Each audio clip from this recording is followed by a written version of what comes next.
It's easy to believe avoidant men pull away because they simply don't care. But if indifference were the real story, empaths wouldn't shake them the way they do. They wouldn't panic. They wouldn't unravel. They wouldn't silently implode under the weight of a connection they never expected.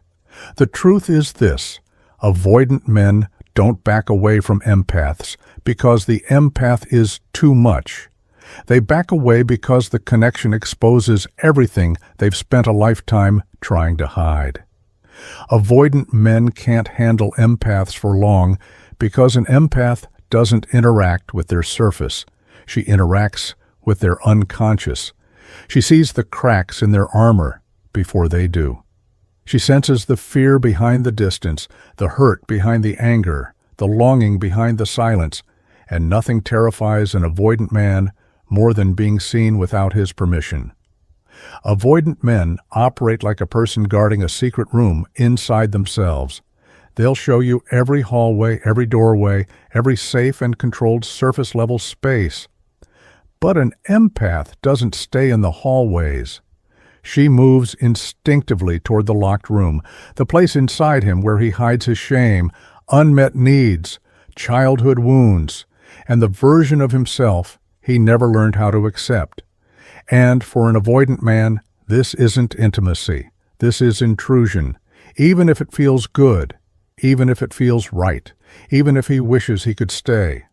The problem is that the empath feels naturally drawn to that locked room, not because she's trying to fix him, but because she can feel what he doesn't know how to express. She feels his emotional hunger even when he acts indifferent. She feels his fear even when he acts cold.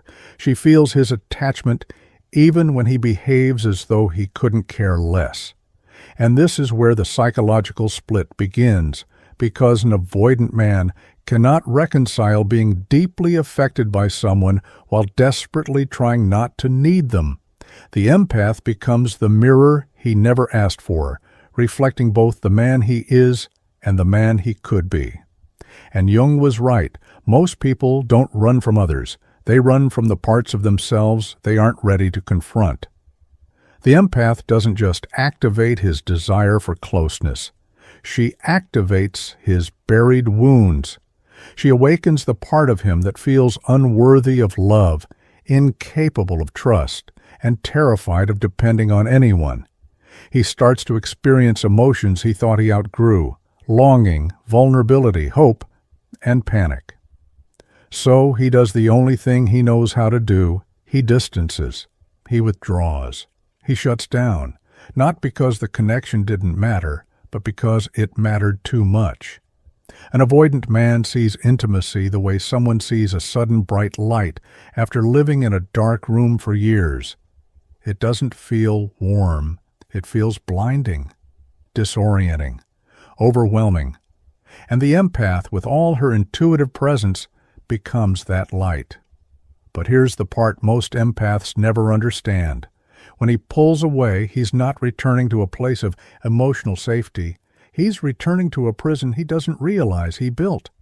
And you, without trying, just showed him the door he's afraid to walk through. His withdrawal isn't indifference. It's psychological panic. It's the splitting of his inner world. Part of him feels drawn to your warmth. The other part feels an urgent need to protect himself from it. He wants your closeness and fears it at the same time. He misses you while convincing himself he doesn't. He cares deeply while acting numb. He feels safe with you, but believes safety is dangerous. Empaths misinterpret this as personal failure, but it's not. It's the avoidant man's unconscious trauma colliding with the empath's unconscious desire to heal and be healed. The empath, on the other hand, falls deeper the more the avoidant pulls away. Because the empath doesn't bond through certainty, she bonds through emotional resonance. She bonds through what she feels, not what she's told. And she feels his unspoken emotions with such intensity that she interprets them as mutual depth.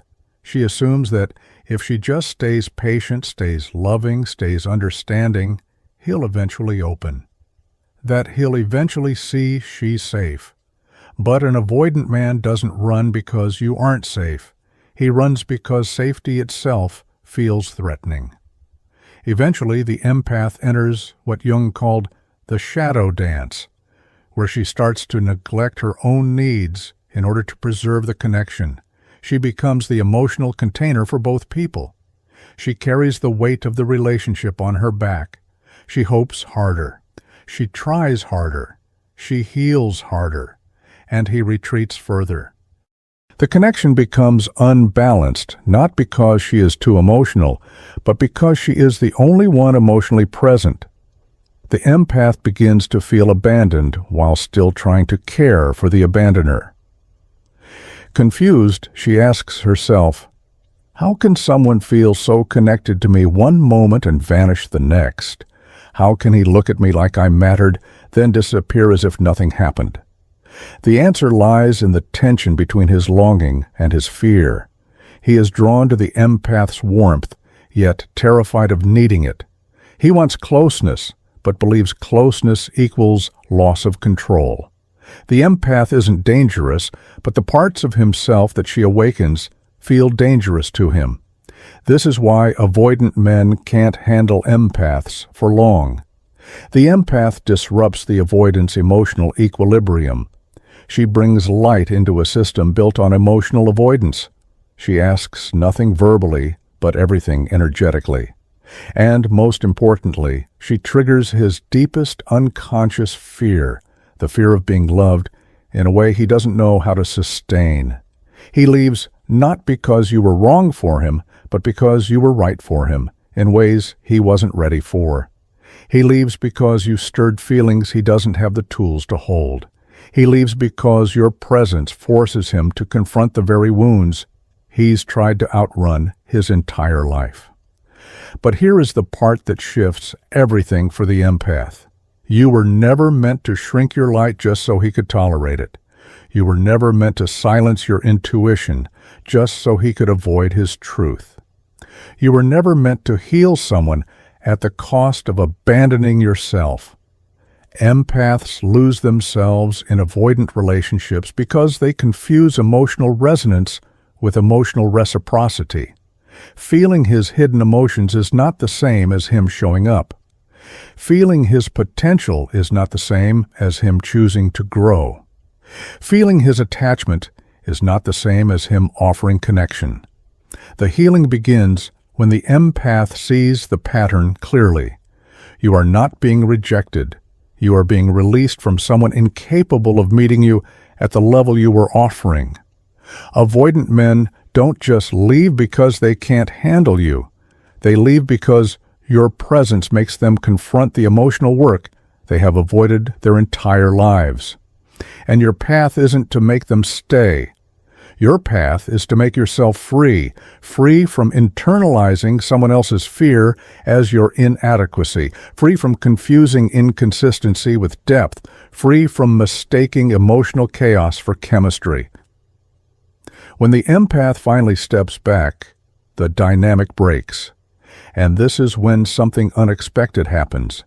The avoidant feels the loss more intensely than he expected, because without you, he's left alone with the very silence he used to hide in. But now the silence feels different. It feels hollow. It feels heavy. It feels like the echo of a connection he knows he wasn't ready for, but also knows he may never find again. And you? You begin to remember who you were before you became the emotional anchor for someone who could not anchor themselves. You start reclaiming your energy, your clarity, your self-worth. You start recognizing that your intensity wasn't the problem. His emotional unavailability was. Avoidant men can't handle empaths for long because empaths don't just touch their hearts. They touch their unconscious. And for a man who has built his entire emotional identity on distance, that is both awakening and unbearable. But the empath's healing is realizing this. You were never too much. He was simply too afraid. And breaking free from the avoidant spell isn't abandoning love. It's choosing a love that chooses you back.